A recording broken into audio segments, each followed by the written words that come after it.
Good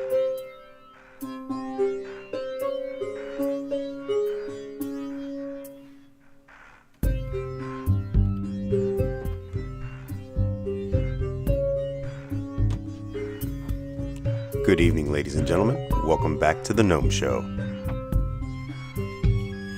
Yeah, usually I forget to title these streams because I have no idea what I'm going to be doing anyway beyond a vague outline, but tonight I have a fairly solid idea of what we're going to be watching.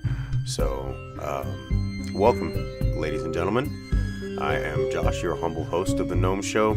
AGP Watches, AGP Finds, American Gnome Productions, that kind of stuff. And it is my job usually to troll through the internet and find short films worthy of checking out with you guys. Not worthy, but there's a lot of good B-film stuff on the internet, and I have over 200 entries in that area so far. So if you feel obliged, the Gnomish Movie Channel is up and available. Grab something to drink, something to smoke, something to snack on. We'll be diving into it in a couple minutes. I'm going to do my dab, get in the right mind frame, adjust my levels, and we'll be off. So do what you need to do real quick.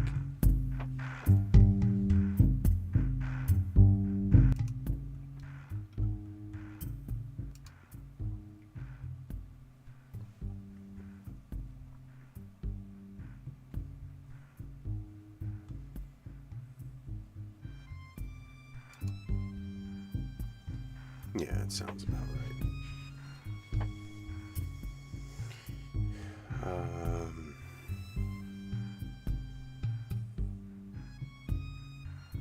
Yeah, don't need a motherfucking.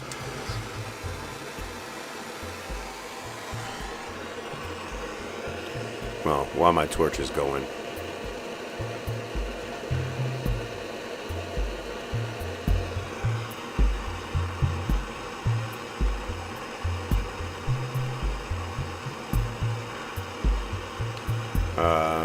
new scrolling stories up.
Gomi is somewhere in the background, over here somewhere, specifically in that direction, hanging out on his own shelf. I lost some real estate on my shelves, but I gained some real estate on my desk, so I'll take the trade-off.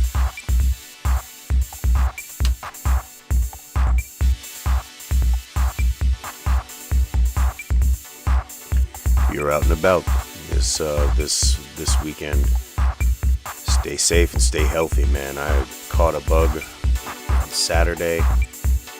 Boy, I shivered myself right into bed around 11 o'clock that night, and I never ever go to bed that early.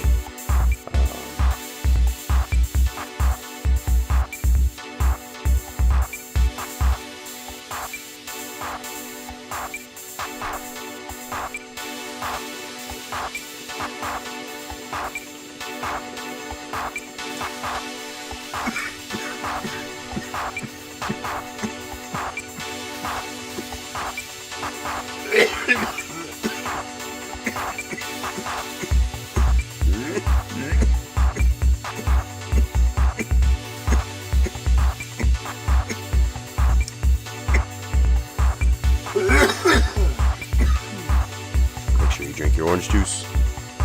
Make sure you eat and sleep well.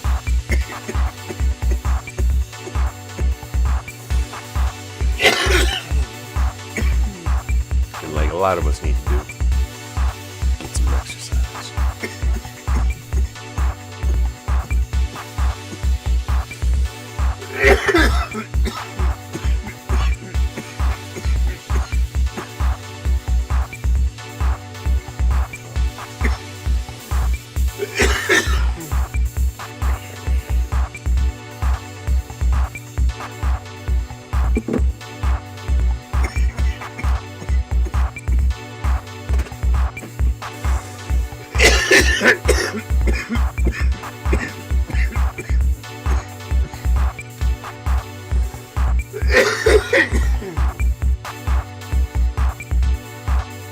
Every time I take a dab.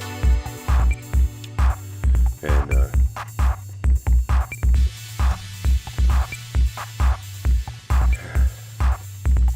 I'm struggling through the cough. I always remember old Mr. Wayne Byrne. Grab you some water. It'll help. Drink some water.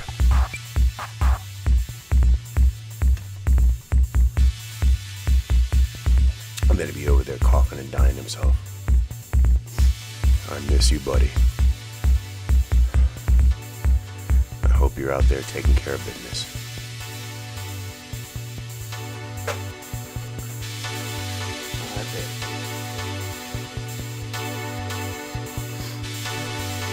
It's Miss Ashante. I am absolutely furious. Furious that you lost that bud. Well, not you. That the dogs got to that bud. That was Moonrock's. Flay them and make pillows, I say. No, don't do that, but seriously. Give the dogs an evil eye for me, will you?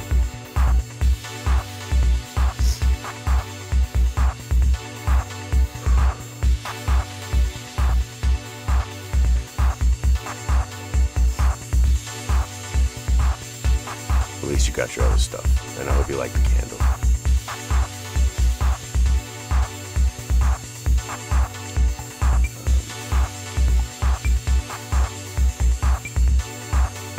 Let me know if you want me to bring some chocolate over this weekend.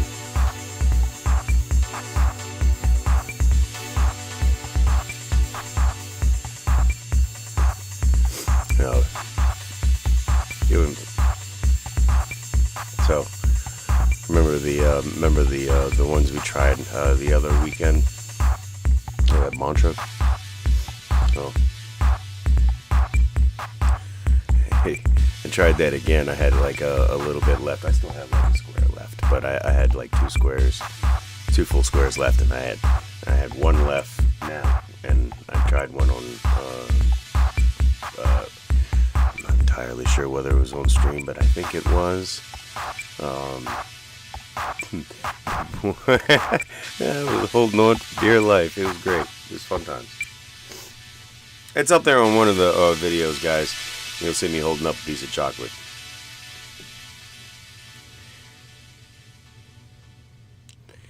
I'm not saying it was a good idea or a bad idea, but you know.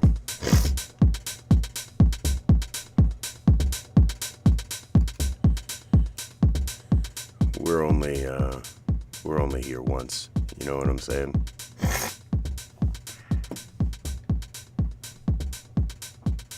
It's not to say that you need to go out and try every motherfucking thing there is to do. Some of that stuff is just not worth trying.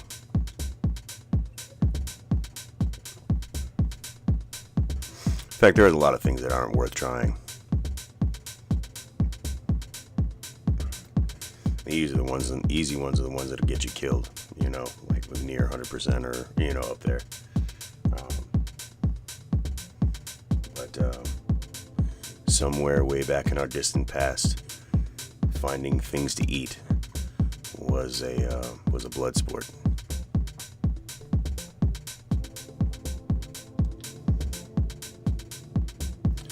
What I'm trying to say is, we're not far off, you know, being daring and adventurous as we are sometimes.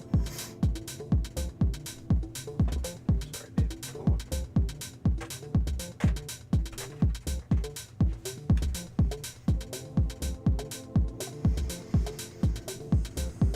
If you have the opportunity, and it isn't an absolute mess up there. And sometimes, even when it is a mess up there, sometimes there are certain things that can. And this is not like advice or anything, but I did read an article a couple of years ago probably now. But a guy had these severe cluster migraines, and he would grind up magic mushrooms and put them into capsules, and he would microdose, and it kept him from having the cluster migraine.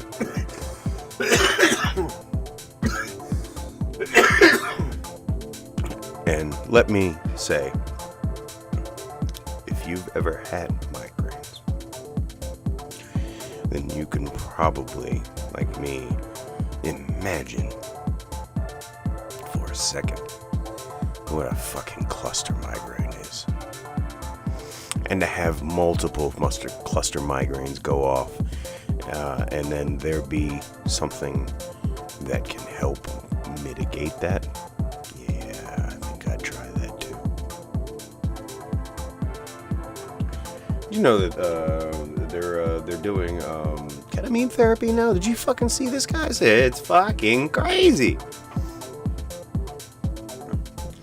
But that just tells you that there's a market for everything if it's used in the correct way. Hi there, Dawn of the Tower. How are you doing today? Or tonight? What is it? Oh no, I was correct. How you doing today? We're just talking about random stuff before I jump in, letting everybody get settled, see who's gonna, come by. The reason that I bring up the metaphysical and the magic mushrooms and all that in the first place is because the first thing we're going to be looking at tonight is called Outlasting the Universe. I'm a little under the weather, but this is the best that I've felt since Saturday night. So here I am, doing the thing. I figured I'd be productive, at least for a little bit. It's not like my job is absolutely, like strenuous or everything. But I don't know. I'm feeling pretty good. I'm feeling pretty good. Make sure you grab something to drink, something to snack on, something to smoke on if that's your thing. We're gonna get Are we gonna be? Yeah, maybe we're gonna be getting metaphysical and a little bit of thinking about what happens to the Earth when we're probably not there, or we're so far out into the cosmos that we don't even know where home is anymore. So,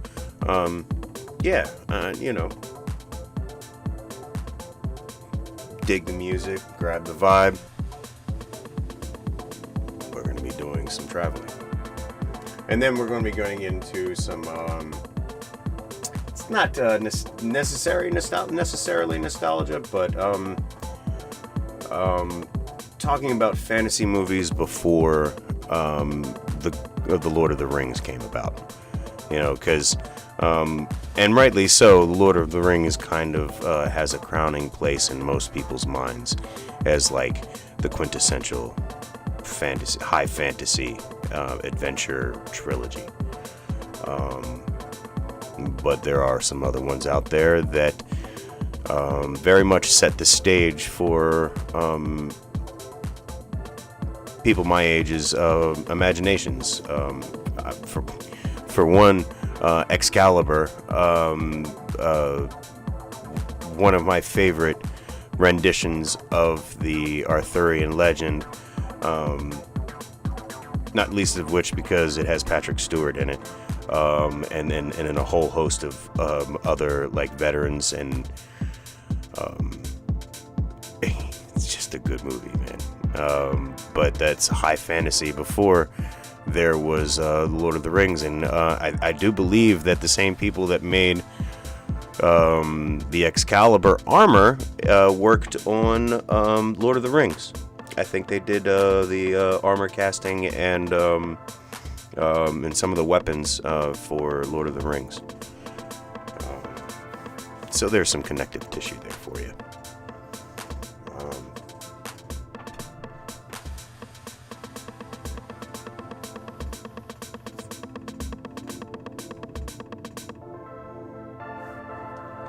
I was watching Asmongold earlier.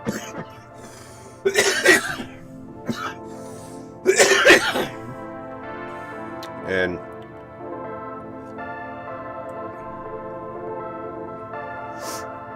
I think it would be funny if we were ever in the same room, like at a party or whatever. It would be interesting to sit down and have a conversation, if he was even obliged to do such a thing, like when he's in chill mode. But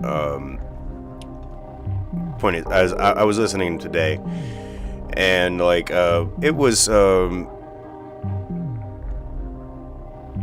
about like I don't know, what was it about?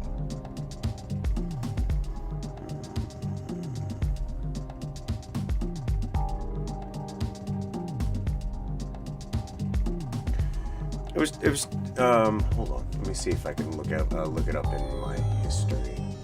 That would be the easiest way to do it, right? History.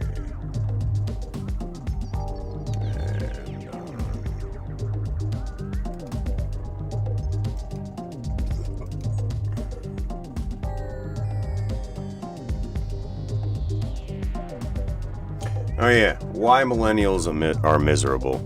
And like really, he didn't even get through half of the video before it went off tangent a little bit, and it came down to really a lesson in personal accountability. Like yes, we are a country, but you are an individual. You take accountability for your actions, your self-being, your employment, your housing, your everything. Everything that you are, everything. Like these are things that you do.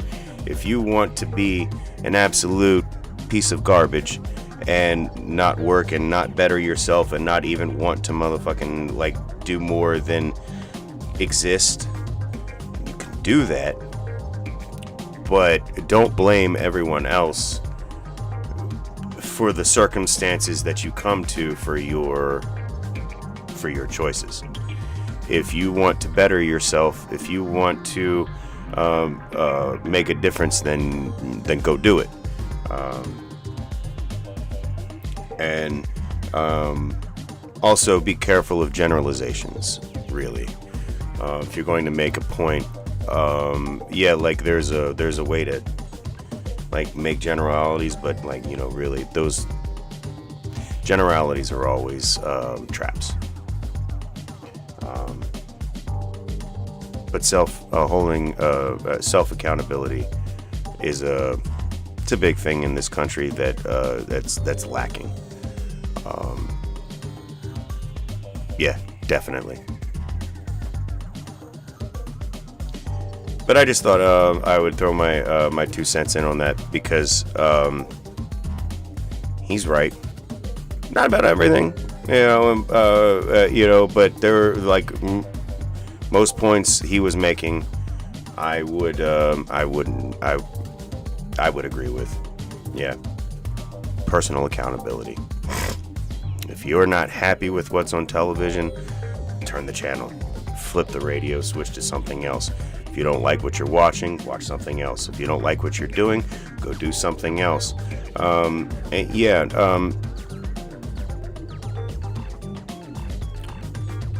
Poverty sucks, and a good portion of us come out of some form of it, or have lived through some form of it.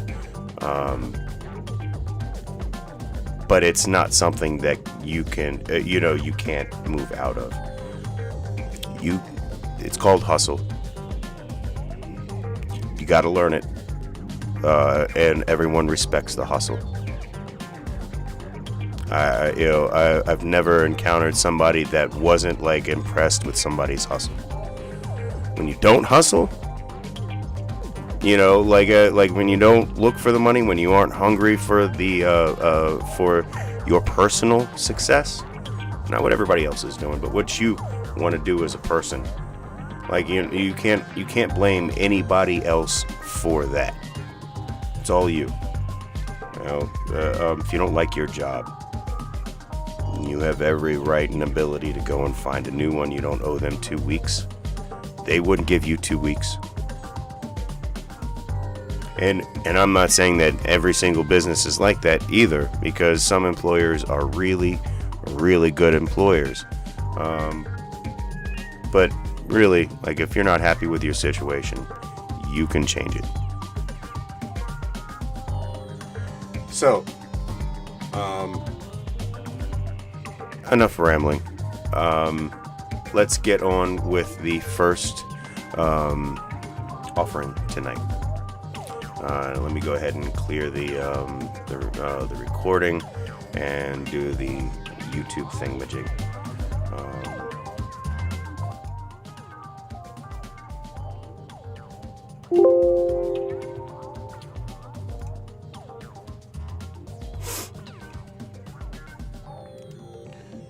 Alright, ladies and gentlemen, welcome to the Gnome Show. I'm your humble host, and tonight we are watching Outlasting the Universe by Cool Worlds.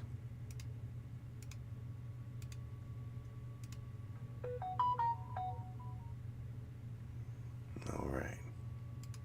Let's boogie, ladies and gentlemen.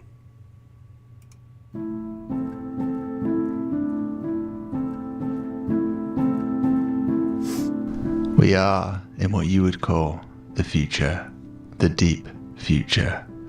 How many years have passed now? It's been so long. Trillions, quadrillions of years? No, far, far more. It is said that humanity once lived on a beautiful world, one that orbited a quiescent but typical star, at least one typical of its time. Eventually, we left that home, spreading out between the stars, seeking new places to live, new wonders to discover, and new peoples to meet. Much of that history is now sadly lost, but it's thought that the absence of other intelligences was a great surprise. No matter how far we searched, it was just us, unless you like talking to microbes. One of the strangest facts that we know of ancient humans is that they died. They got sick, injured and aged in soft, fragile bodies. The idea of death is abhorrent to us. The notion that one's existence could somehow just cease is something we've bent our will and technological prowess to solve. We experimented with many ways of extending life, but eventually we all moved to the virtual realm, uploaded our minds into machines, and lived out much of our existence in digital paradise. There, one can do anything, be anyone.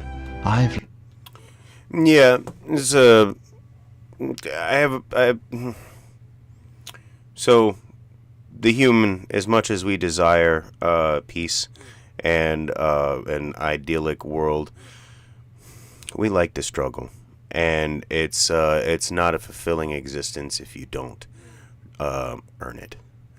It's one of the things, like you.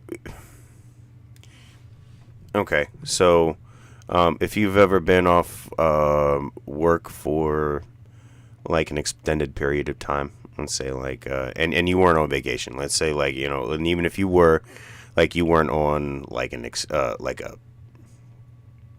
away vacation. Let's say you were just off for like 2 weeks. You get bored, right? Like you naturally like you get to where you're thinking, well, like I could be earning money or being productive in some way. And it's not that you don't want leisure. Leisure is something that that's the reward, right? So this idea of like, and yes, I would say that like onboarding to the virtual realm would be like something, yeah, maybe, but like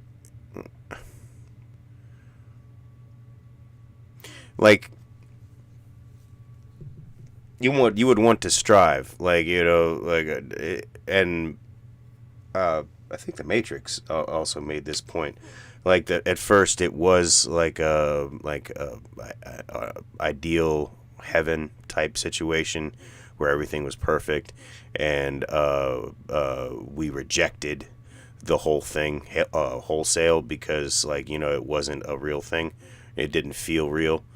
And then like and it's funny that it like they put it at 1999 as like the peak of human, like that's where like we were most happy. I don't know about that either, but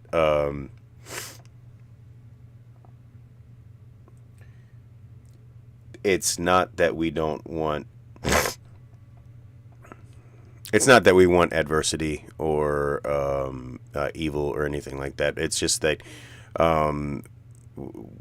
we have evolved on a very long scale for us, or maybe I don't know, but we've evolved to overcome despite everything else. We don't have teeth, claws, fur in any substantial amount anyway.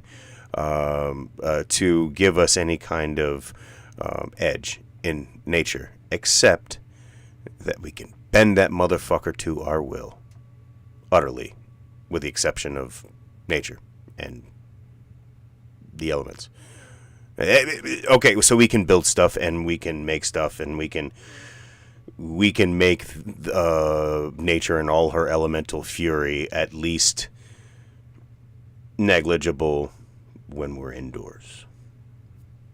Put that like that. So yeah, bending our environment to our will to make it do what we want.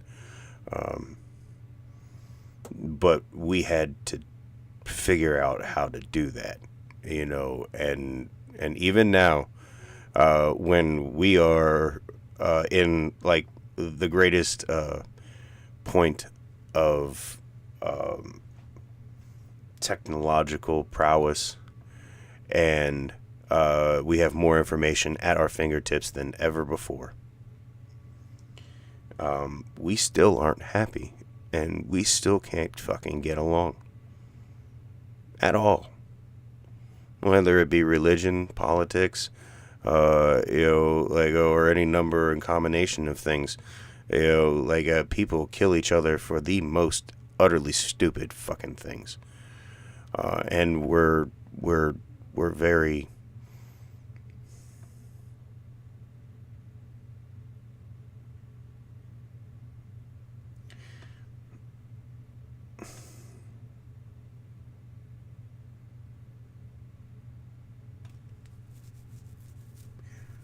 what's the word I'm looking for? We're very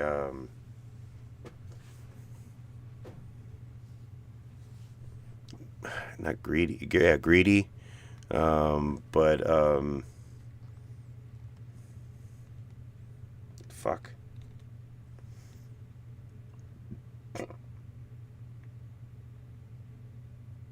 Yeah, I'd say greedy. But we don't have a care for other people or nature like we should. We should be a lot better stewards than we are. I hope we can be better.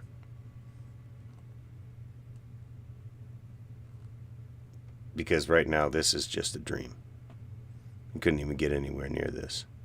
We can't get past our own fucking self-loathing.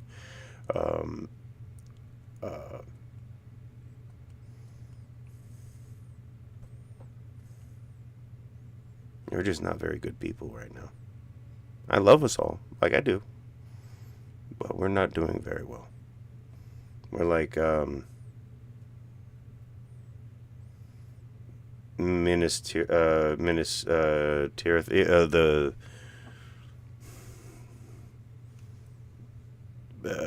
big city that stays locked behind its walls.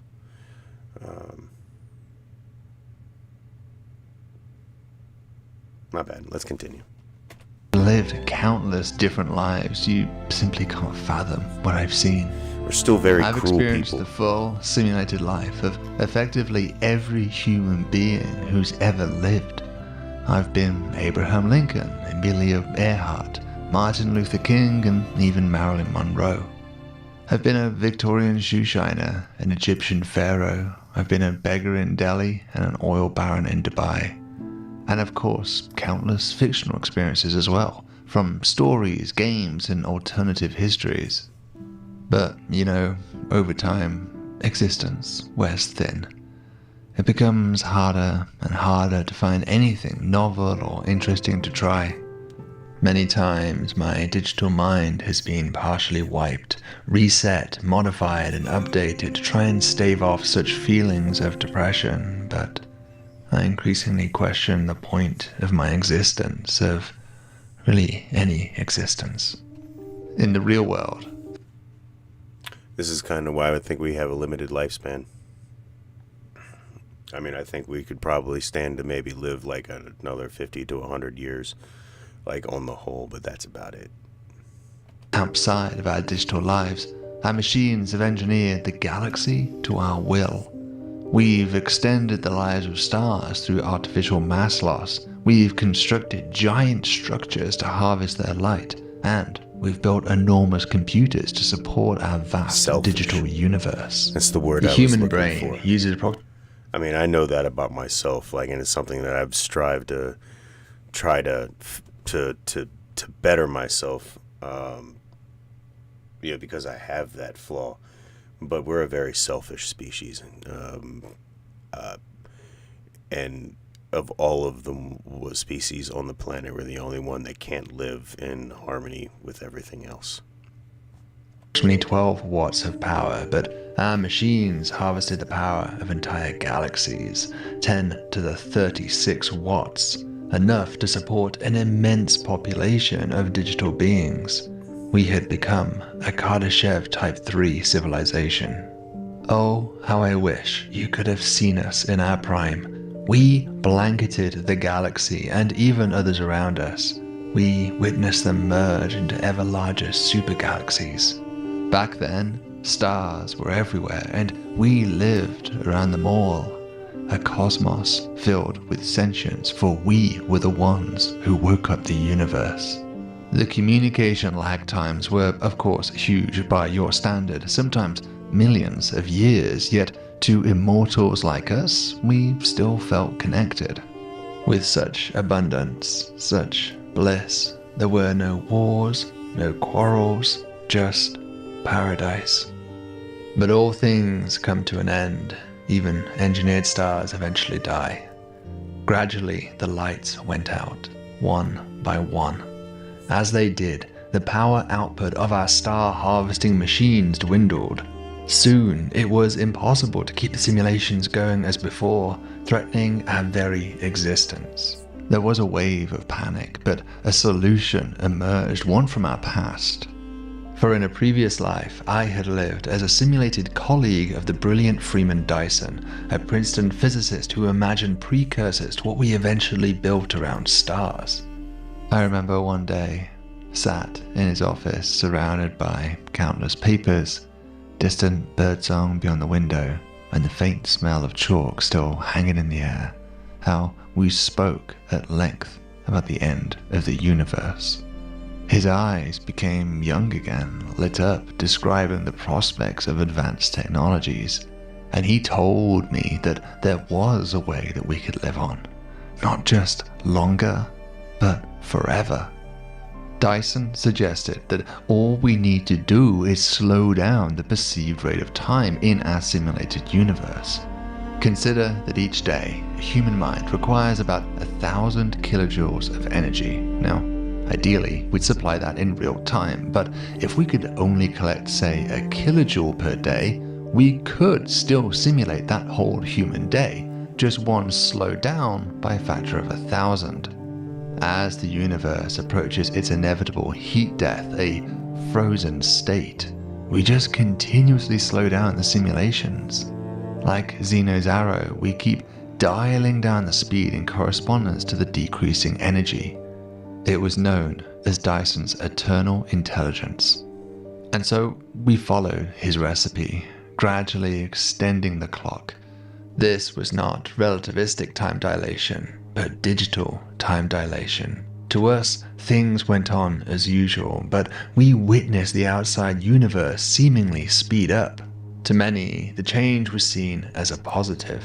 Communication time lags dropped. It was now possible to coordinate with others much faster, at least from our perspective. But soon that elation subsided as the time dilation kept getting more and more extreme, disturbing many. After about 100 trillion years, this dread became widespread as the cosmos plunged into darkness. The stars had finally burnt out. We tried to resist, harvesting brown dwarfs, gas giants, and stellar remnants and smashing them together to forge new stars, but eventually even these too ran dry. The glorious stelliferous era had ended, and the universe had now turned back into its natural state. Darkness. Void. We had entered the degenerate era. That transition, it changed us forever. For now, the major power source for our vast empire would have to be black holes, collapsed massive stars that were intrinsically rare. We migrated our computers and machinery to these last outposts to maximize efficiencies. Communication rates to other colonies were dropped to save further power, but this led to the unfortunate effect that these pockets of humanity increasingly diverged in terms of culture and beliefs. We fractured into distinct societies for the first time since we digitized ourselves. Those choosing to end their existence, once almost unheard of, became increasingly common. The darkness was simply too much for them to bear. Extracting power from black holes was a different game to stars. An ancient technique, at least ancient to us, was to exploit the Penrose process, flinging particles into the ergosphere of rotating black holes where frame dragging would allow for a small energy transfer. Of course, eventually the black holes spun down due to our interference. We ultimately harvested away all of their rotational energy. Another strategy was to guide whatever massive objects we could find into black holes, thereby ripping them apart through tidal forces and forming hot accretion disks and jets. This proved incredibly effective, approaching 1/12 of pure equals mc squared conversion. Those were better days, or should I say better eons. It became hard to keep track of time after so long, especially with all of our time dilation in effect. But after around 10 quintillion years, or 10 to the 19 years, this too became ineffective, as matter itself became a rare commodity. They say space is empty, but it had never felt quite this empty. It was around now that communities started to quarrel more as our fuel and resources dwindled. You see, not all black holes are equal, depending on their spin, mass, matter environment, and clustering of nearby black holes. As a result, some were inevitably more favorable than others. Before long, cyber warfare became commonplace. There were increasing reports of forced reprogramming of others' memories, the ultimate propaganda technique. Why persuade someone what to believe when you can just reprogram them? colonies eventually split into two different ideological viewpoints. The differences seem so irrelevant in hindsight, I won't even bother describing them to you. But the effect was that communications between colonies of opposing ideology became increasingly argumentative, distrusting, and hostile. With matter running dry, there was no option now but to switch to a weaker power source, notably Hawking radiation that leaks out as black holes slowly evaporate away. You have to understand that the power output from Hawking radiation, known as the Bekenstein-Hawking luminosity, is outrageously small. It's a humiliating way for a civilization like ours to subsist. A black hole with the mass of Earth's sun produces just a tenth of a rontowatt. That's 10 to the minus 28 watts. For context, during this stelliferous period, a sun-mass star would produce more than 10 to the 26 watts. To eke out a living in this black hole era, there was no option but to slow time down to frightening degrees. To mitigate this extreme dilation, another option was proposed. The truth is that there was just simply too many of us, too many conscious beings left to simulate, even after all the suicides our society had endured. And so a controversial program was enforced to merge our consciousnesses together. Two minds became one, then 100, then 1,000. Each colony eventually became a single mind. Me. I carry the memories of so many beings, quadrillions of happy couples in love, mothers meeting child, moments of joy, sadness, excitement, and despair. Of course, the memories were compressed to save space and eventually downsized to only key fragments.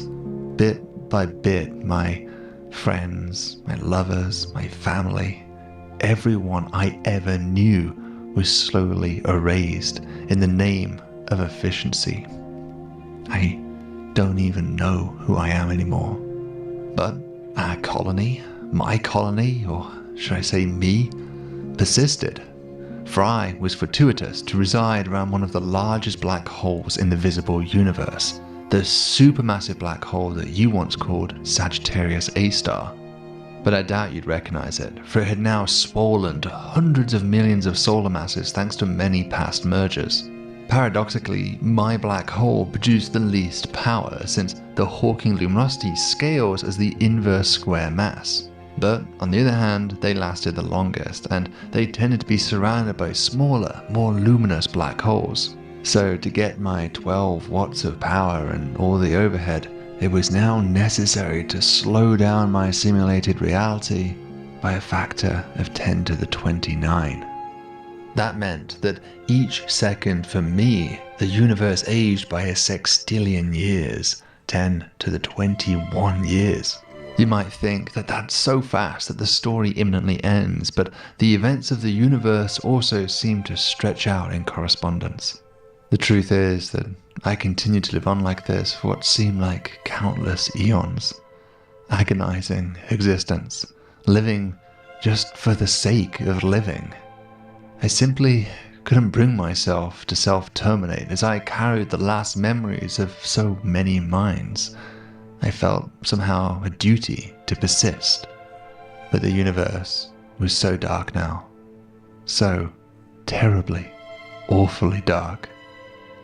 After 10 to the 40 years, or from my perspective, what seemed like 100 billion years, the very nucleons inside our machines were decaying away. Even the building blocks of matter had tired of existence. This had long been anticipated, and we'd been slowly converting crucial components into artificially stabilized forms using strange matter. Just another desperate attempt to delay the inevitable, I thought to myself as I watched the universe age at breakneck speeds. By 10 to the 70 years, most of the smaller black holes were gone, evaporated away. It was a strange and rare event when they finally extinguished, briefly showering the cosmos with light again, if just for a moment. But each one represented an end, I was fortuitous to have such a long-lived black hole, but the less fortunate colonies, they'd simply fizzled out by now. Many times, they'd asked to merge with me, a digital upload of their consciousness into my own. Before you judge, I simply couldn't spare what precious little energy I had. It was painful, but look, I had to be firm. And so, yes, I turned them all away. Some colonies simply moved so far away from the rest of us due to the universe's expansion that they became forever lost to us. Others chose the unthinkable, to self-terminate. Others still were forced to switch to much more extreme time dilation rates once their black holes evaporated. So extreme, in fact, that they were essentially frozen in time from our perspective and thus again lost to us. For eons now, the two dominant ideologies had argued with each other. We blamed one another for every lost colony, accusing the other of somehow being involved. The rift was deep and painful. But as the smaller black holes evaporated away, and then even the intermediate-sized ones, a soberness took a hold. We all realized that our civilization was dwindling. We started to actually listen to one another because we realized that eventually the universe would separate all of us forever. Unfortunately, the distances were simply too vast between us now for high data transfers. Messages were largely text-based. The window to digitally send one's consciousness to merge with another was lost. In those days, I carried an enormous guilt for my actions of the past, turning away so many that I could have saved, something now impossible. I pondered how trillions, quadrillions of beings were essentially extinguished thanks to my inaction. Dark thoughts that would not leave me to rest. But in truth, everyone remaining at this point, everyone who had made it this far, carried such guilt. We'd all done terrible things just to get here. Absorbing our friends, culling the population, turning away the desperate. All just to prolong existence at any cost. It was calculated that, adjusting for our sped-up clocks, we would experience just a few decades left before we'd become isolated forever. By the year 10 to the 93, just 2 colonies remained, or really 2 beings. They were on the opposite side of the universe to me, but thanks to the extreme time dilation, we could still communicate. Barely. This one other surviving sentience had been my worst enemy for countless ages, but now it all seemed pointless. What did it matter that they held different views to me? We were ultimately more similar than we previously wanted to admit. As our black holes approached their final demise, their luminosity grew and a brief window opened up to send more data. We could really talk. In our time basis, we had just a few hours left before eternal loneliness. We shared past memories, recollections filled with laughter, regret, joy, and guilt. We remembered some part of what it meant to be human. As the horizon finally approached, we started to say our farewells. Before I could finish though, the call went cold. Are you there? Hello? Can you hear me? They were gone. Now it was just me. A universe of my own. For all time.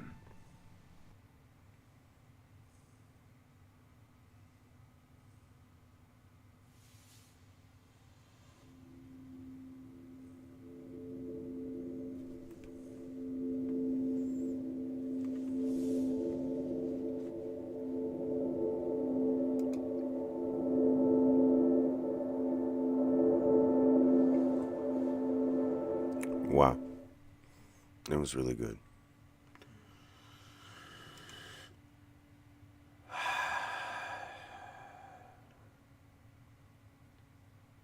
Like I said, I could probably stay for like 2, maybe 300 years, and that'd probably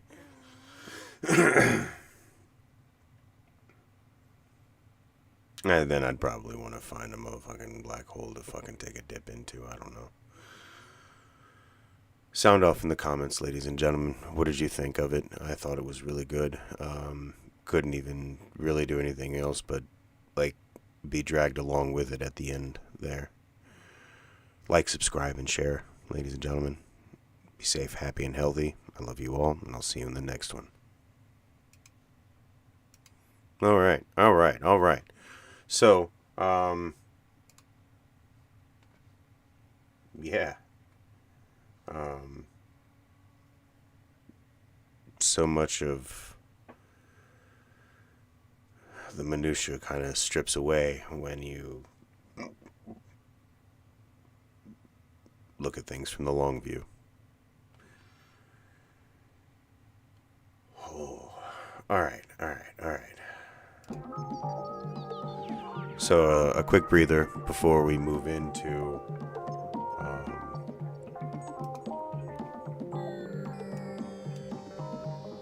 oh no, not that one.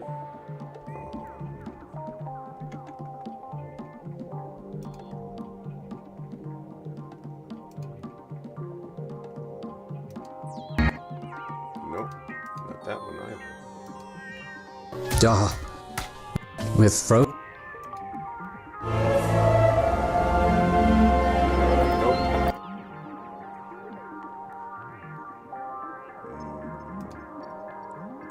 Where is it at? There we go. All right.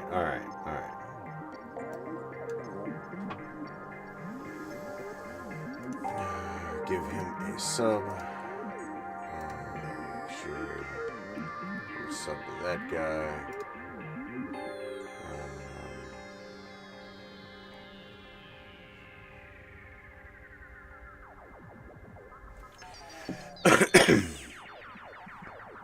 So, yeah, that was, it hit me a lot harder than I thought it was, than I thought it would. Geez, being the only person left in the universe. I think there was a story about the Hulk being the last person in the universe too, right? Or was it Banner? The same thing.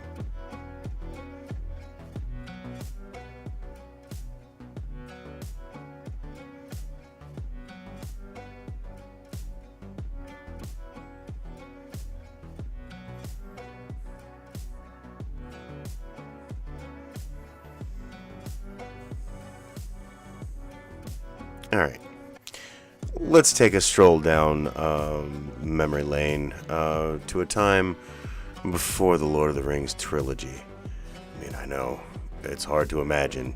Was that like 2001 when it kind of just like took over everything? Or somewhere around that. Yeah, 2001, something like that. So, back to a time before all of that and see some of the fantasy movies that made our childhood complete and why we love them so dearly. So let's boogie, ladies and gentlemen.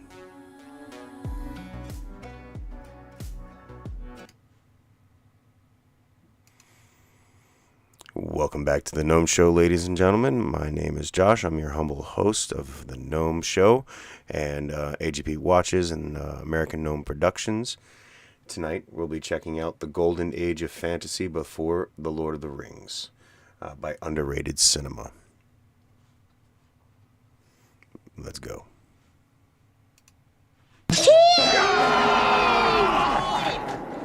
That's better! That's better! That's wonderful! Heave again! Once upon a time in the world of time bandits, a young boy named Kevin goes on an incredible adventure through time with a group of... If you haven't seen this movie, I would highly recommend that you go check it out right now before we move any further. And spoiler warning, ladies and gentlemen, if you haven't seen these 40-year-old movies, go do so now before we continue. Please, you won't regret it. Let's continue. thieving dwarves. They use a map of the universe's loopholes to jump through history and steal treasures along the way. You're not going to rob him. Every single penny he's got. One of the film's highlights is its journey through various historical eras. We encounter notable figures such as Napoleon, Robin Hood, humorously portrayed by John Cleese, and even King Agamemnon, played by Sean Connery. Despite being made in the early 80s, the special effects hold up surprisingly well. It is a fantastic journey that seamlessly blends history with fantasy, resulting in an unforgettable adventure.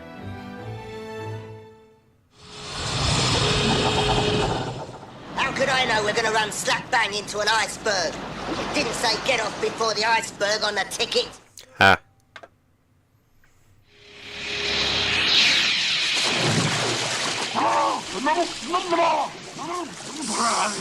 Help! I'm drowning! A girl of ancient name shall become queen, that she shall choose a king, and that together they shall rule our world, and that their son shall rule the galaxy. Crawl merges fantasy and science fiction in a way that was quite bold. Sometimes Krull gets a bad rap, but I liked it still. It was a good movie. No, it was a good movie. Yeah.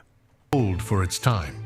The story follows Prince Colwyn, played by Ken Marshall, on his quest to rescue his bride, Princess Lissa, from the clutches of the Beast, a malevolent entity from outer space.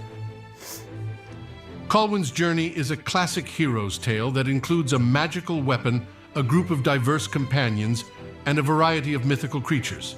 However, Spider what was makes fucking this cool as story hell. unique is its setting. Yeah. The world of the story is a place where medieval castles and alien landscapes coexist, which truly sets it apart from other tales. Crawl remains a fascinating piece of cinema.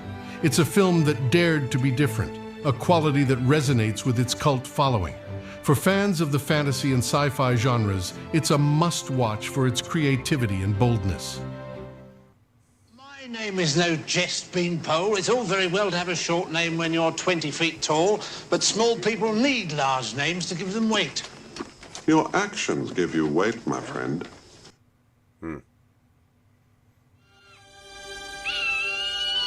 Beastmaster.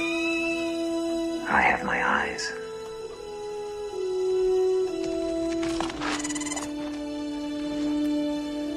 I have my cunning. And now I have strength. The Beastmaster tells the story of Conan the Barbarian.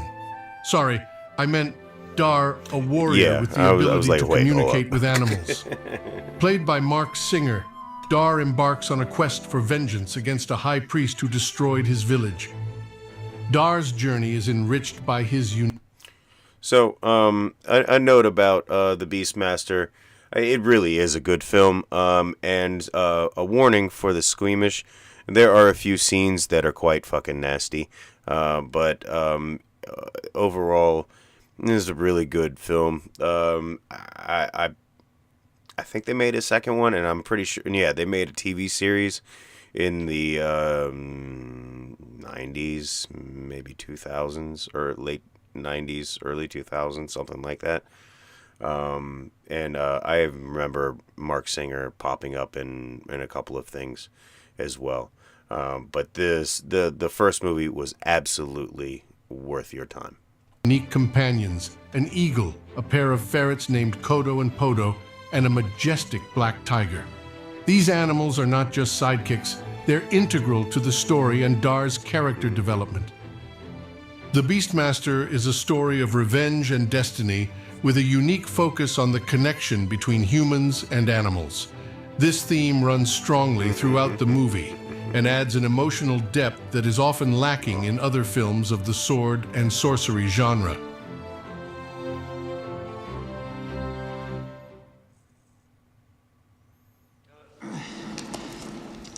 It's not unlike escaping mother's womb. God, what a memory. Ladyhawke, a tale of love and curses set in medieval times.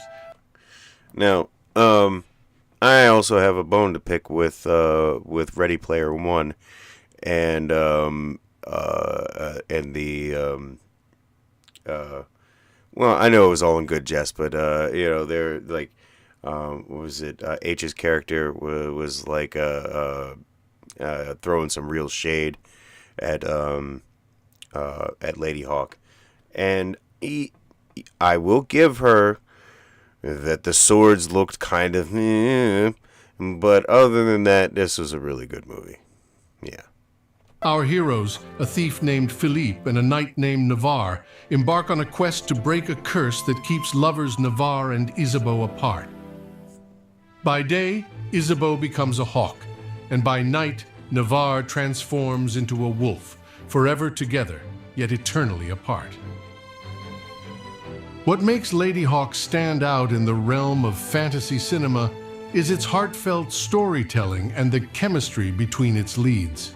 Pfeiffer and Hauer bring a touching, desperate love to their roles that truly makes you root for their characters. Lady Hawk is a magical journey, a beautiful tapestry of love, curse, and redemption. Makes it a film that stands out even decades later.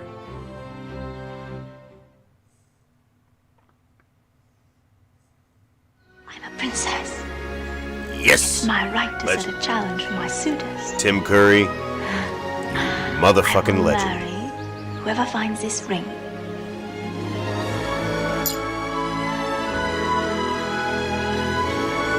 Jack! Now you know why Tom Cruise can't resist a good cliff dive. Legend is a fantastical journey into a world where pure evil seeks to destroy innocence. The story revolves around Jack, played by a young Tom Cruise. There's a really good version of Jenny Greenteeth in this movie. And his love, Princess Lily, portrayed by Mia Sara. Their peaceful world is threatened when the Lord of Darkness, played memorably by Tim Curry, sets out to destroy the last of the unicorns and plunge the world into eternal darkness. Legend showcases its brilliance through its captivating atmosphere. Visually, the movie is a treat to watch. Ridley Scott's direction, along with the cinematography, conjures up a surreal world that blends fascination and terror. The performance of Tim Curry as the Lord of Darkness, without a doubt, is a standout. He brings a terrifying yet charismatic presence to the screen, making him one of the most memorable villains. Yeah, I mean, there's never a role that Tim Curry doesn't do well. But the distinct character flavors of the Dark Lord and Pennywise being from the exact same person, man. And then everything else,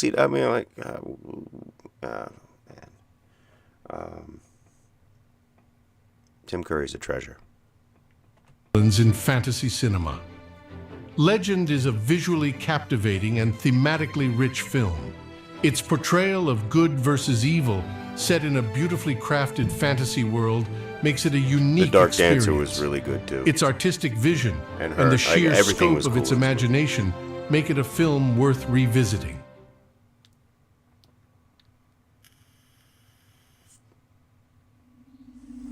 Yes, Excalibur. This one's hitting all my favorites too.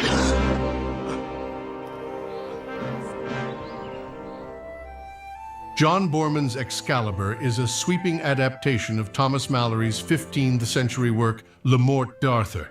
It tells the story of King Arthur and the Knights of the Round Table from their rise to their fall. The film is known for its authentic portrayal of the dark and grim realities of medieval life, contrasting sharply with the mystical elements of the story. Boorman infuses the film with a... See, I might be willing to sit down and watch some of these things with you guys, like on Discord, behind, basically behind Discord doors, where we could chill and relax, and have a great time. This movie, this is one of my all-time favorites. And if you want the King Arthur legend in a real satisfying package, right here. and Liam Neeson is in this film as well. So look out for that one. Sense of magic and wonder that is very heart of Arthurian legends. And Helen Mirren. And oh, is she gorgeous in this film. The performances in Excalibur are another high point. Nicole Williamson's Merlin is eccentric and enigmatic, while Helen Mirren's Morgana is both alluring and menacing. Yeah, Nigel Terry brings a sense of nobility and tragedy to Arthur, capturing the essence of a king caught between myth and reality. The movie also features Gabriel Byrne and Liam Neeson in supporting roles. Excalibur stands as a monumental achievement in the fantasy genre. It's a film that explores the darker aspects of legend and myth, with its grand portrayal of magic, chivalry, and destiny. It's a rich and visually captivating retelling of a classic story. And I'll also say the final battle charge is one of the finest pieces of not only cinematography, but of musical scoring ever. It's like Chariots of Fire. In the age of wonder, Dark Crystal. A dying race, ruled by a dying emperor, imprisoned within themselves in a dying land. The Dark Crystal transports us to Thra, a fantastical world filled with extraordinary creatures and deep mythology. The story revolves around Jen, a young gelfling, on a quest to heal the shattered Dark Crystal and save his world from the tyranny of the Skeksis. Unlike anything seen before, this film was a departure from... So I will say that even back then, this movie was creepy. Like, it was fucking creepy. Like, even the good guys looked fucking creepy. But it was cool. And it was terrifying. And there was all the science and mystical bobs and bits and bobs and everything. It's such a gorgeous film. The typical fantasy genre of its time, not relying on human actors, but instead on an elaborate cast of puppetry and animatronics. I would love for them to do this Jim kind of thing Henson again and in Frank Oz, cinema. known for their work with the Muppets, pushed the boundaries of puppetry to I'm sure create they a do fully in, realized somewhere. world. The level of detail in each character, from the noble mystics to the sinister Skeksis, is nothing short of astonishing. Skeksis. The Dark Crystal is a narrative rich in themes of balance, good versus evil, and unity. It's a tale that's deep enough for adults, but also has plenty of wonder and adventure for younger viewers.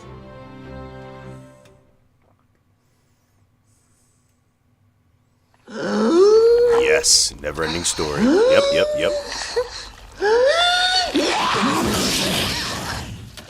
The Never-Ending Story, directed by Wolfgang Petersen and based on the novel by Michael Ende, draws us into the life of Bastian, a young boy who seeks escape from his troubles by immersing himself in the adventures of a mysterious book. As Bastian reads, he's drawn into the fantastical world of Fantasia, which is being consumed by a dark force called the Nothing. Our hero in this world is Atreyu, tasked with a quest to save Fantasia. The film is a celebration of storytelling, a reminder of how books can be windows to other worlds. It resonates with anyone who has ever found solace in the pages of a book. The Never-Ending Story is a timeless classic. For those who grew up with it, it's a nostalgic trip.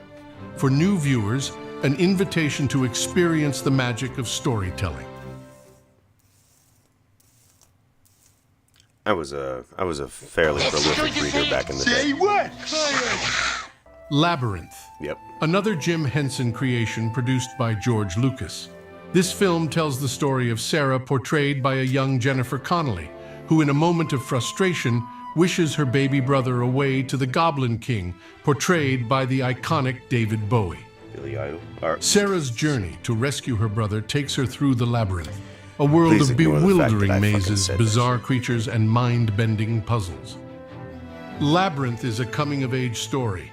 It's about growing up, facing your fears, and the sometimes painful journey from childhood to adulthood. Sarah's adventures in the labyrinth are a metaphor for her own inner battles and growth. Labyrinth is more than just a fantasy movie. It's a journey through a richly imagined world filled with challenges, growth, and the magic of Jim Henson's vision, creating a movie that's enchanting for all ages. Did you say it?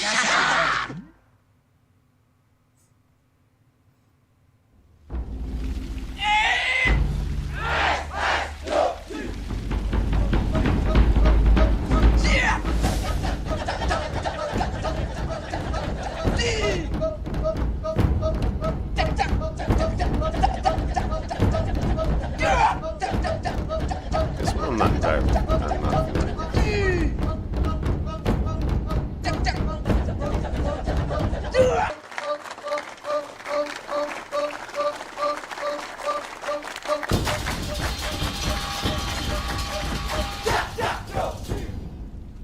The Fall, directed by Tarsum Singh, is set in a 1920s Los Angeles hospital. The story revolves around Roy, a stuntman with a broken heart, and Alexandria, a young girl with a broken arm. Roy begins telling Alexandria an epic tale that mirrors his emotional state, which comes to life through the film's breathtaking visuals. I do not know this film. I'm going to have to check it out. It's a story about stories, the power they hold, and their ability to heal and transform us. It explores themes of despair, redemption, and the resilience of the human spirit in the most poetic way possible. The film is a visual masterpiece. Filmed across several countries, each scene is a painting that comes to life. Lee Pace as Roy delivers a performance that's rich with emotion, complemented brilliantly by the young Katinka Untaru's portrayal of Alexandria. Their chemistry is not just compelling, it's the soul of this film. The Fall is an underrated gem that's rich in both visual splendor and emotional depth. Its unique blend of storytelling, performance, and visual artistry makes it a standout cinematic experience. That's beautiful. Thank you for watching, and for more underrated movies, Yeah, so that's be sure one, to subscribe one to film Underrated out of, Cinema. that I didn't know of before, but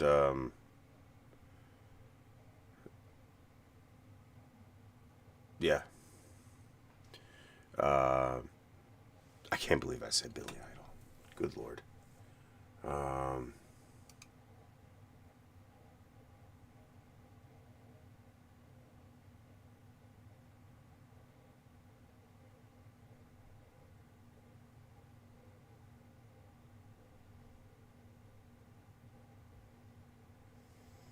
I'm sorry, Mr. Bowie.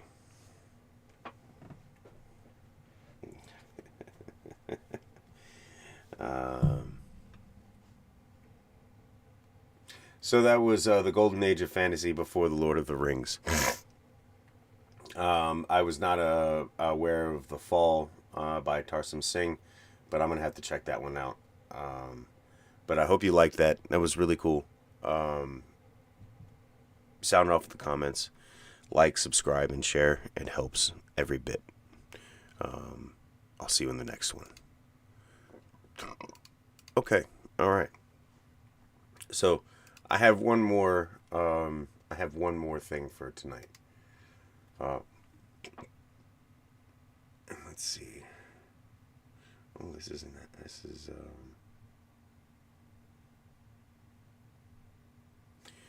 So go stretch your legs. I didn't know this one was like 30 minutes long. I'm not sure if I want to do this one. Well, no, I mean, I want to do it like, all right, yeah. Go stretch your legs. That's what I'm going to do. And then we're going to settle in for tape 12 TF2.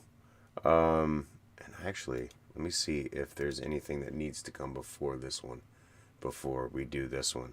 But it's by Greylock, and everything we've seen by Greylock has been super fucking creepy and cool. So let's check this out real quick. Okay, so we did with that one. We already okay. So this is the one that we'll be looking at. Yeah. Okay. All right, sir.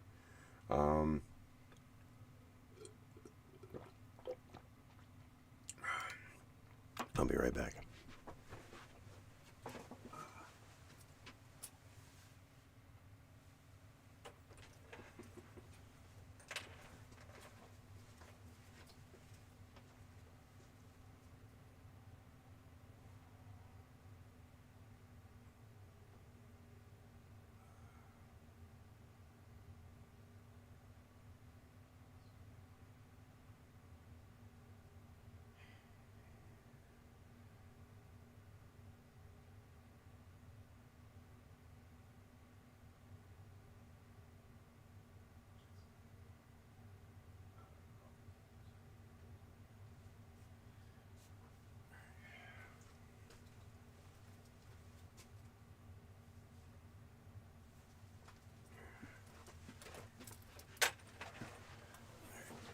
Let me get a dab in real quick.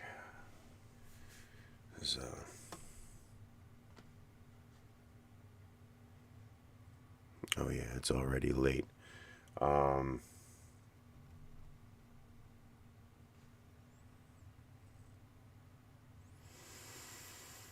Do I want to...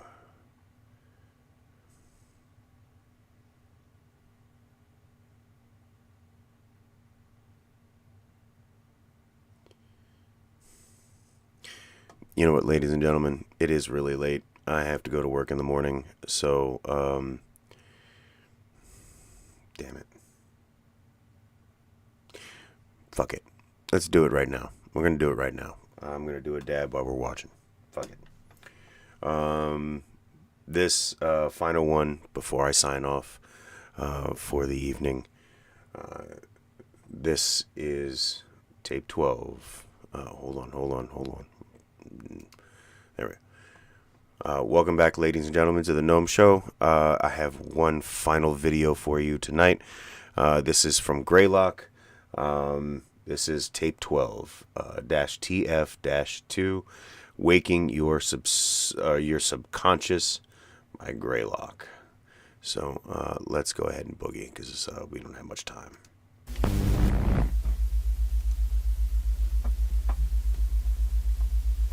All right. Unauthorized viewing of this videotape is strictly prohibited. If your possession of this tape are not intended viewer, you're required to stop this tape and bring it to a superior officer, local FBI, and find out the potential military discharge of affluent for enhanced. Eventually, this video cassette is modified so that it will not be intended on consumer-grade video cassette recorders and must be played on specialized military-sanctioned hardware. See page 7 of the Handbook for more information. Manufactured by Simiodyne, USA, January 2nd, 1993. Department of the Army, Department of Justice. Health warning. Oh, shit. Hold on. Oh, what?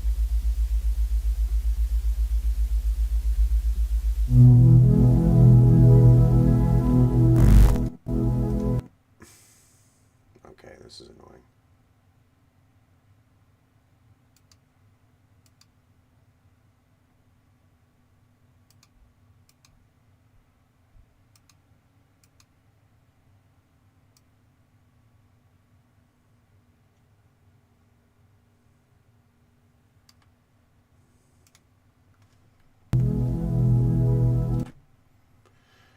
Participation in this part of the TF system may result in the viewer achieving a heightened sensory state. This can cause the viewer to experience unexpected visual and/or auditory occurrences which have no discernible source. These occurrences may include, but are not limited to, transient moving shapes, unsettling shadow formations, vocal phenomena such as whispering, unidentifiable music that sounds distant or muffled, a feeling of a separate presence even while alone. For a more comprehensive list and additional information, see the health and safety section of your handbook. You will need the following equipment for this tape: TF system, neurovisor, headset, and workbook and writing utensils.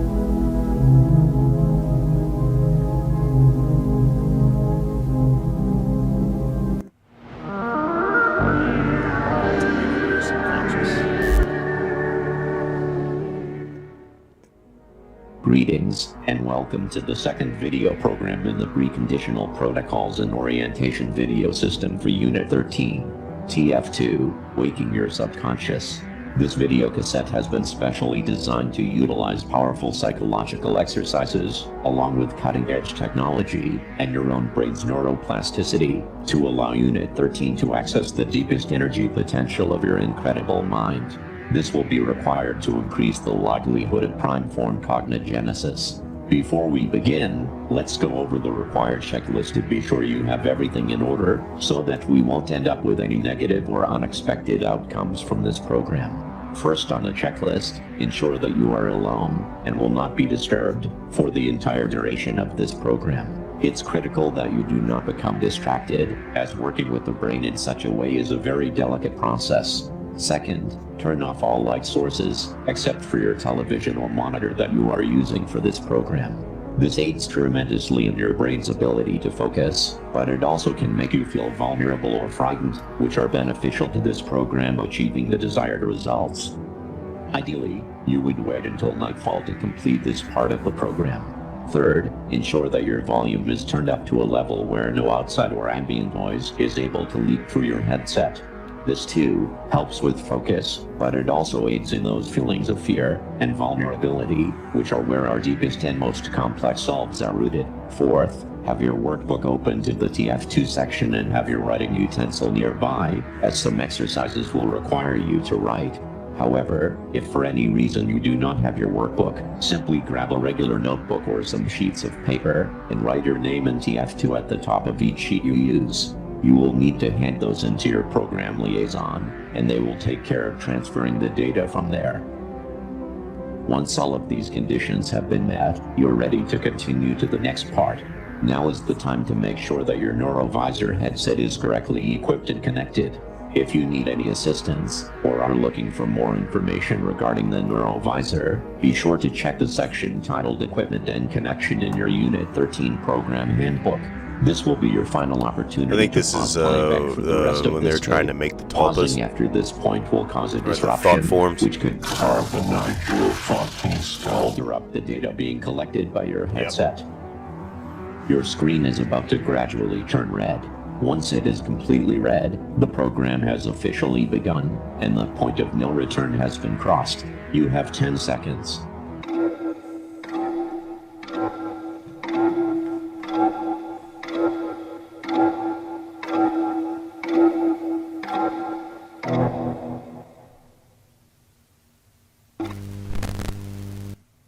Program initiated.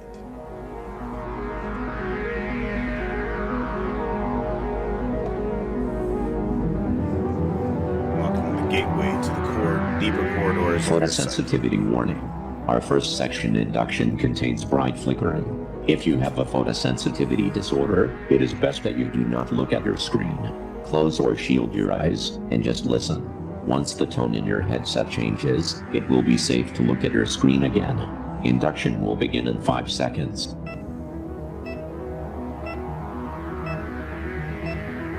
Beginning induction. Please stare at your screen for 30 seconds. Shit.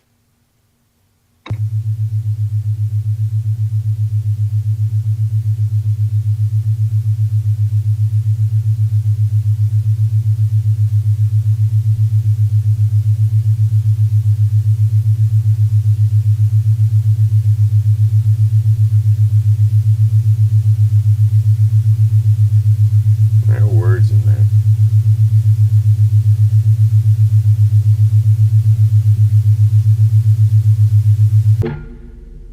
Induction complete. That was fucking creepy.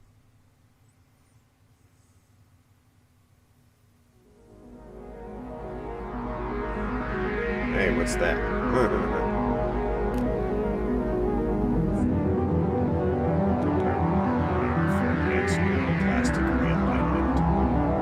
This exercise will present you with 5 separate sets of words. Each set will contain 6 words.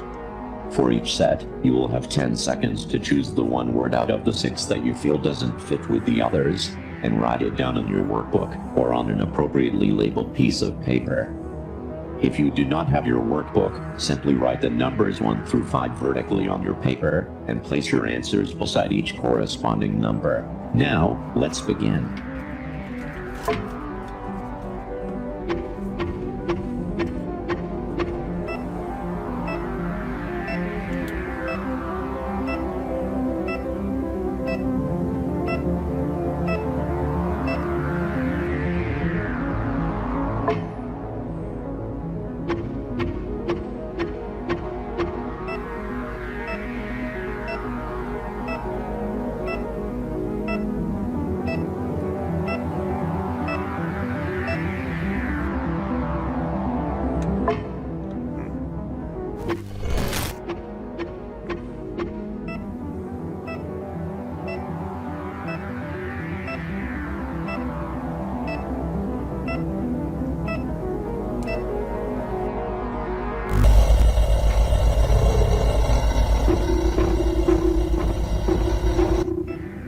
What? What? What?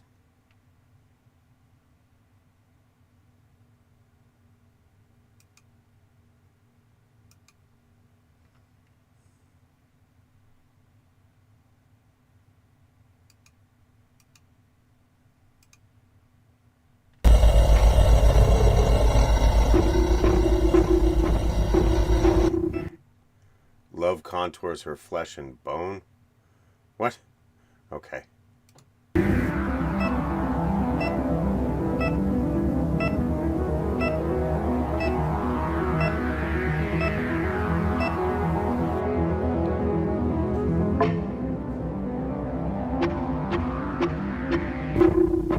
What? Damn it.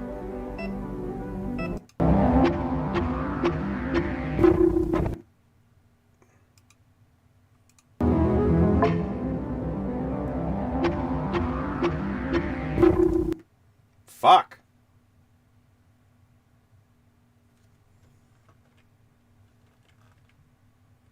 Where is your precious daughter, Jim? And that was a...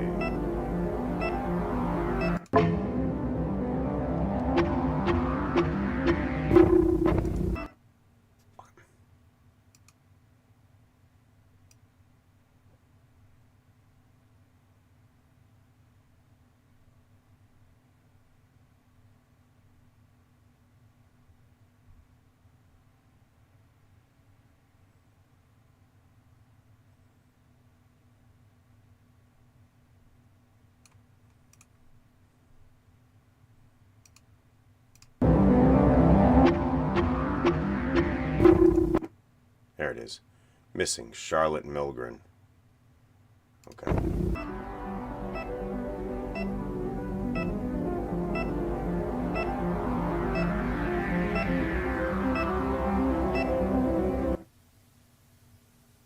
Priming complete. Warning. Unauthorized alterations detected. This device is detected on the program. Please stop playback and return this code to you. How's your psychological well-being? Oh, lovely.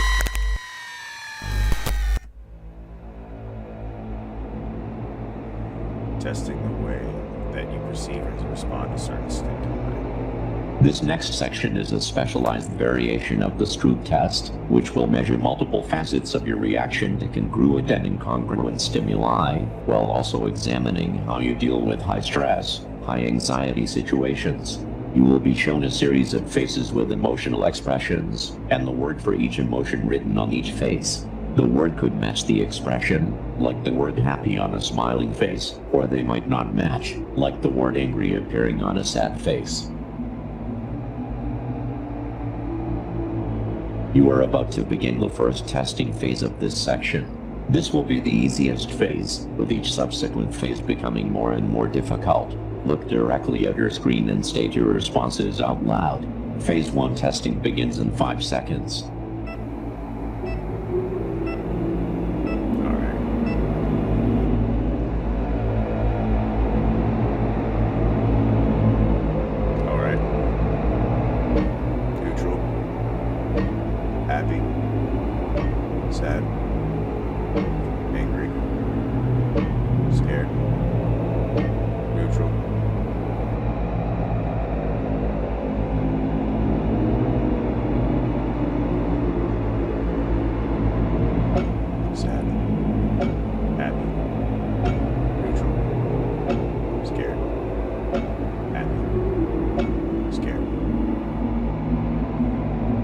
That thing is getting closer.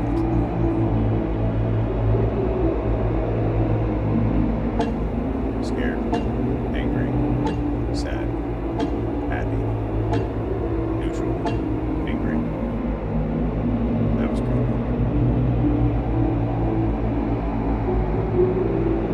I think he's getting awful close. Angry, scared, neutral, happy, scared, sad, happy, angry. Scared.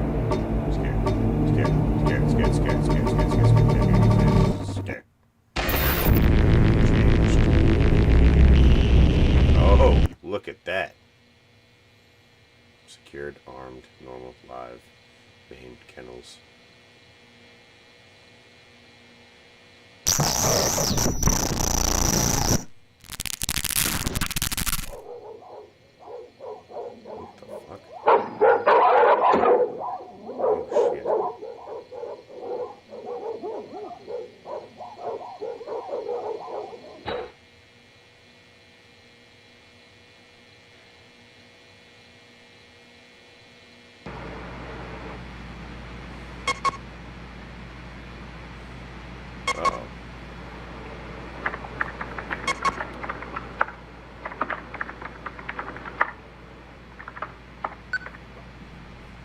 Windows 95.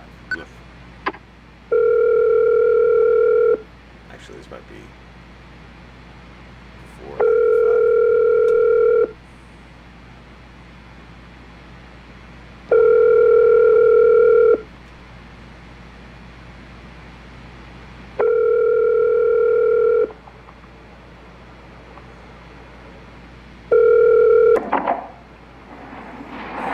Hello?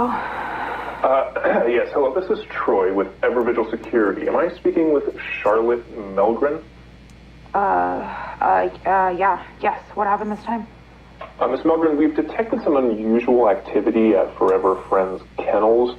Our system alerted us that kennel door 1 was open and then closed unexpectedly, followed by a power outage. Is it correct that your primary residence is the first unit at Forever Friends? Yeah, but...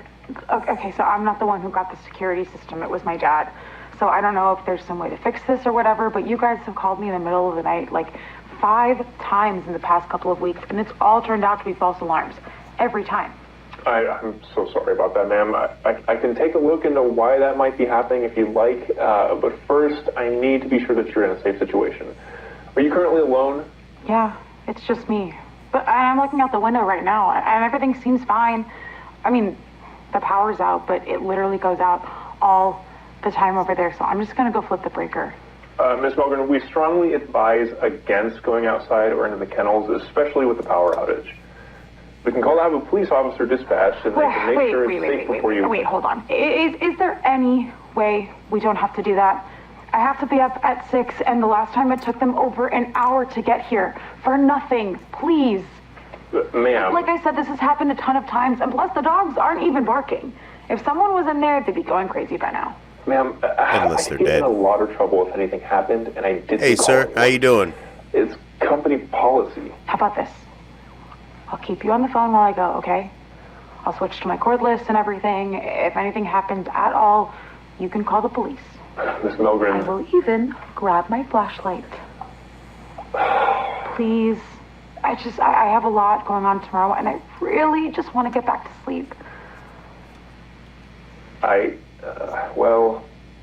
Just let me at least check tonight's footage to make sure. Sounds like somebody's not following fucking protocol. Go for it.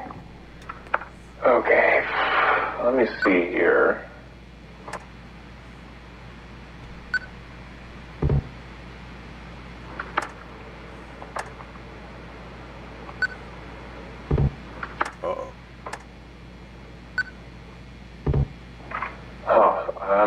Okay, I'm getting an error. It's not letting me review it. Well, I can just head over really quick. Like, real quick. Well, there's no motion alert in tonight's log, so... Okay, just please be quick and safe. Thank you. Seriously, I'm gonna go throw some clothes on and, grab the cordless, okay? Yeah, all right. I'll look into the false alarms you mentioned and see if I can figure out what's going on with that. Okay, be right back.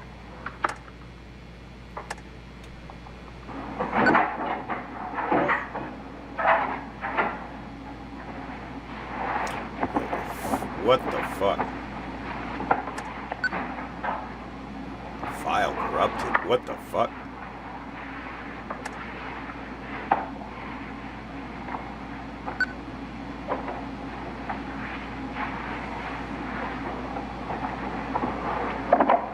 That's not good.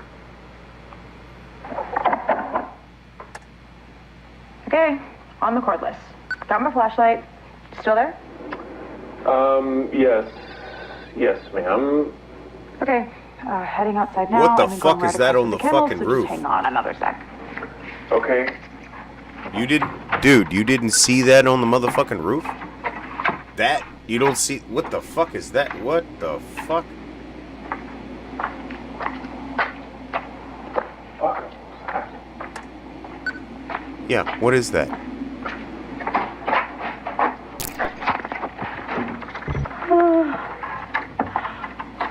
Okay, I'm inside.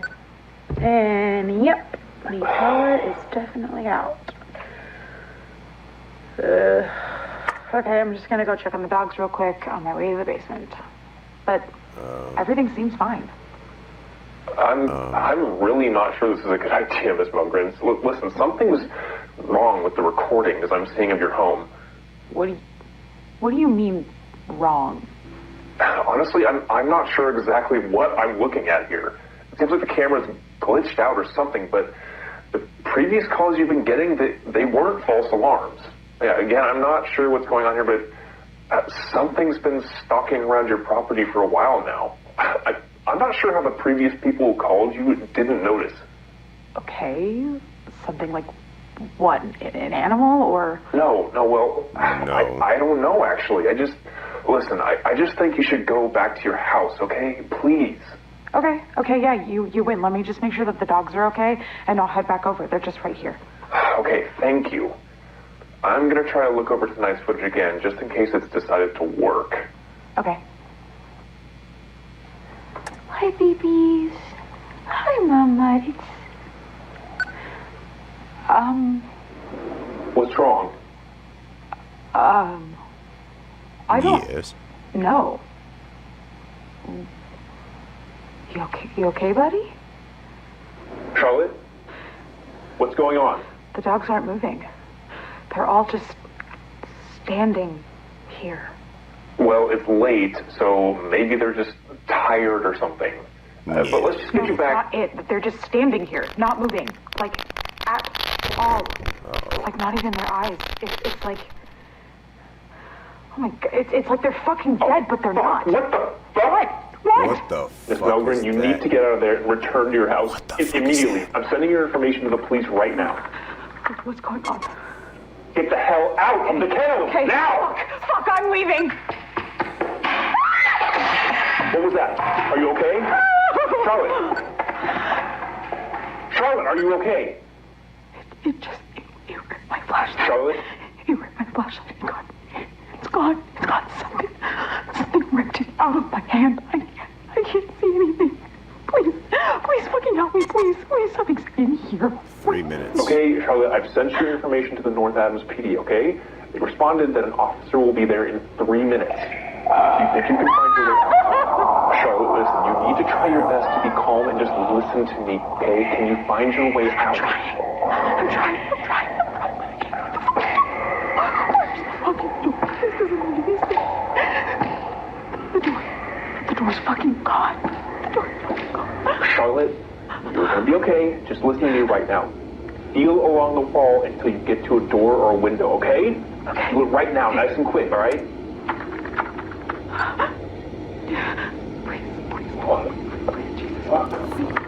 Please, oh God, please. There's no door there now. This doesn't make any sense. It's like a totally different fucking building. It just keeps going. There's no windows. There's no doors. This isn't fucking possible. Just keep going. That's fucking creepy. There must be something. I'm trying.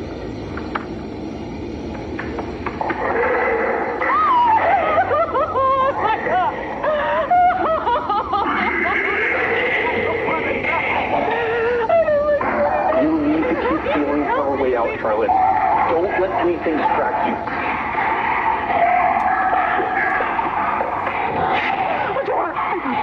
Great job, Charlotte. What the fuck? Okay, I'm out and the door's locked. Okay, very good, Charlotte. You're doing great. I need you to tell me what room you're in so I can inform the officer. Are you able to see now, even just a little? Yeah, I can't see anything, no. It makes no sense. Nothing. Nothing is making sense. I have no clue where I am. It's so dark. I can't tell if it's really this dark or if I'm blind. Charlotte, breathe. You need to try and stay as calm as you possibly can. Listen, if it's that dark, whatever's in there probably can't see you either, okay? So it's important that we stay very quiet until the police arrive. Very quiet. Okay. Okay, good. Stay right where you are. Keep your back against the wall. All right, the officer's just down the road right now. You're going to be okay. Now listen, I'm going to stop talking so we can be completely quiet. But no, I'm still here. I'm not going anywhere until you're safe. Thank you. Thank you. I'm sorry. I'm so sorry. I should have listened to you. It's all okay. We're going to get you out of there. Now, no more talking.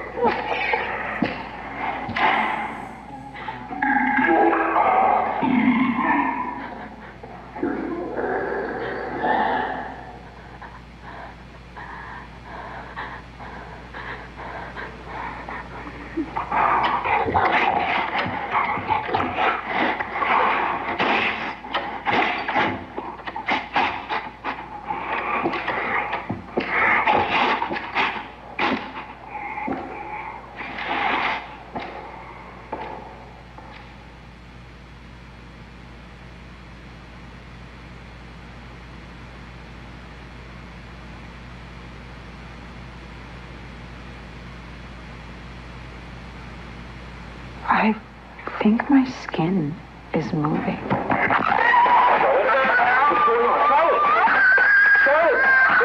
What the fuck? Charlotte.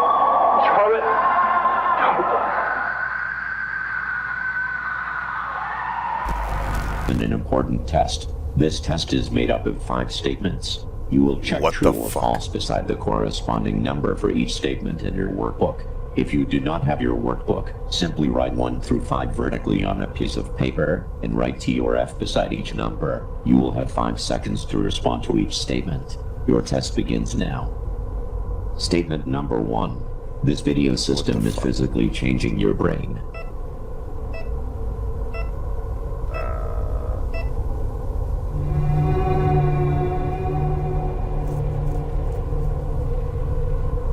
This video system leverages the principles of neuroplasticity, the brain's ability to reorganize itself by forming new neural connections. Through these specific audio-visual stimuli and cognitive exercises, it's influencing specific neural pathways in your brain, thereby physically altering the structure and function of your brain in response to this experience. Statement number 2. Only a very small percentage of people will never betray their moral values, no matter the situation.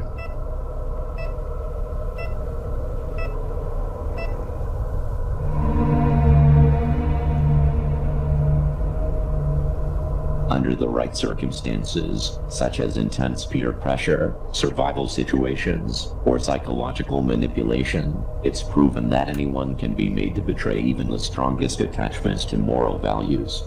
Statement number 3. Through your conscious mind, you make your own decisions.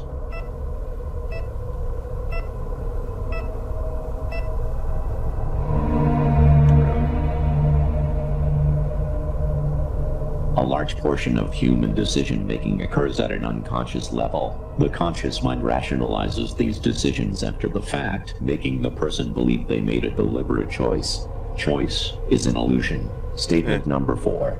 We all have our moral thoughts and desires, but it's critical to focus our energy on the positive aspects of ourselves so that we can be better people.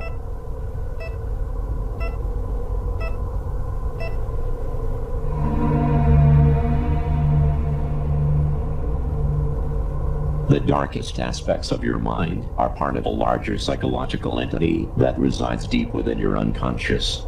This shadow entity cannot be reasoned with. It cannot be ignored. You cannot subdue it, lock it away, or eliminate it.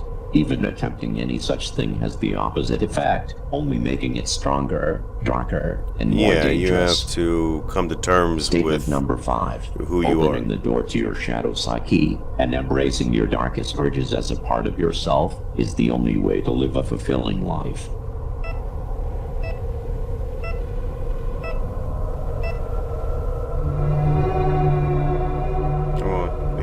Actually, embrace everything you are.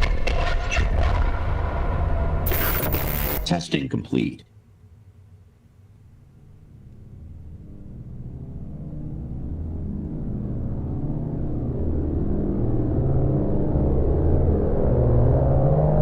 Establishing the subliminal bridge.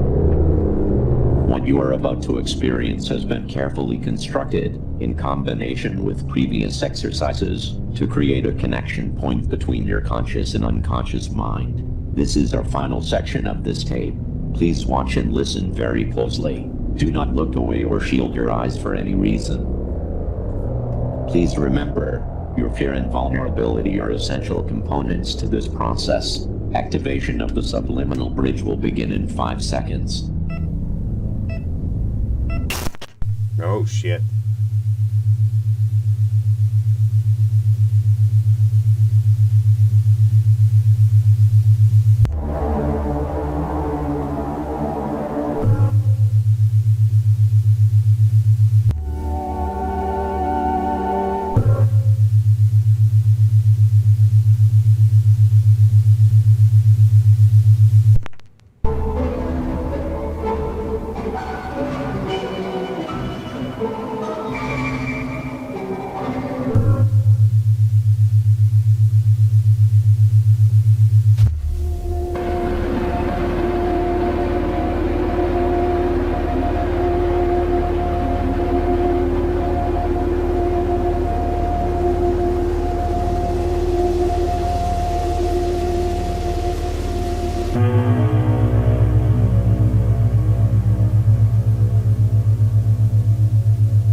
Whoa.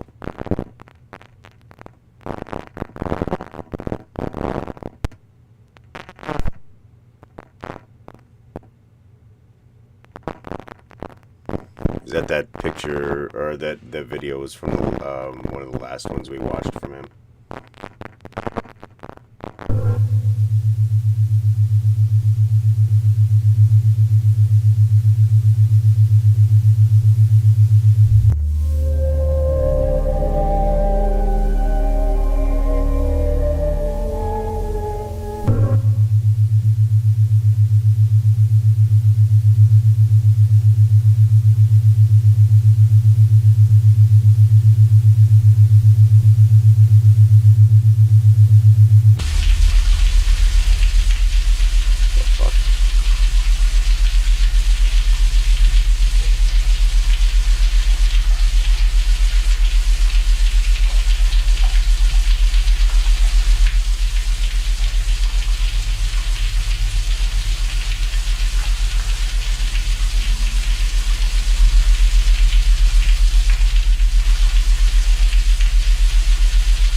If it would be wise to watch this on psychedelics.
Super fucking trippy stuff.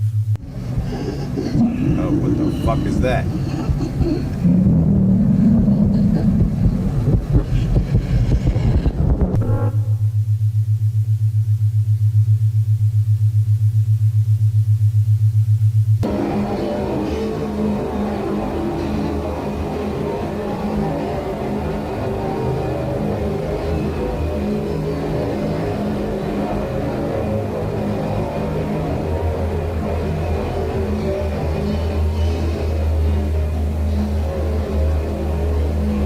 Activation complete. It's clear. No sign of Miss Meldrum. Kennels are empty too. Thought they said she had dogs here.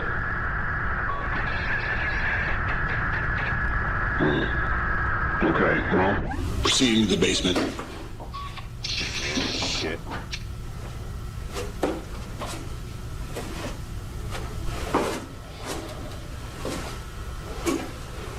North Adams Police. Anybody down here? There might be something down there. Jesus, it's dark in here.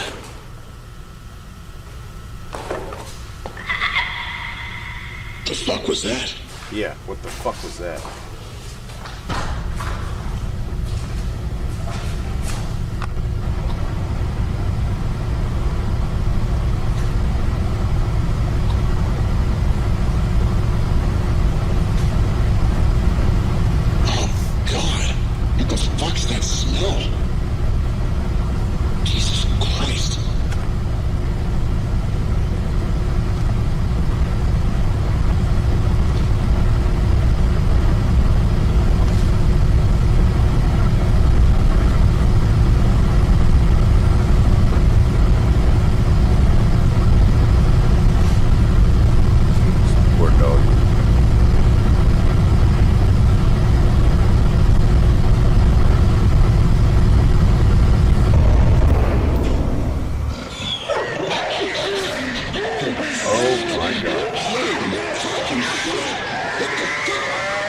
Wow. What the fuck?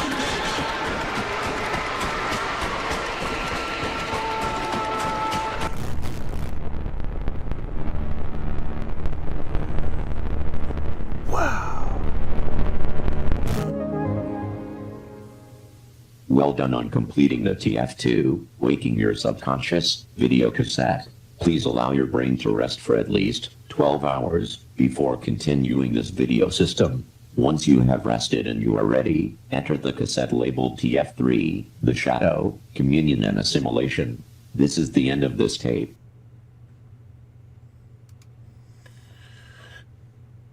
And so I don't know what let's see. So very much in the vein of The Thing. Very cool effects, dude, and the graininess of everything hides anything or any kind of flaws or what. Like I don't see any, but I'm just saying, like, the composition was really nice, and that's clearly Charlotte, and she looks like she was assimilated or being sort of assimilated, and like something was eating at itself. Like, oh, that's fucking awful. Well done, sir. So that was tape 12, TF2, Waking Your Subconscious by Greylock. go check his stuff out. It's fucking demented and awesome, and the story, the lore building is really nice. Yeah, man, I enjoyed this one. It was, wow, it definitely went somewhere. Sound off in the comments, like, subscribe, and share. And it's 2:30 in the morning. I gotta go to bed. I love you all. Be safe, happy, and healthy. And I will see you in the next one, guys.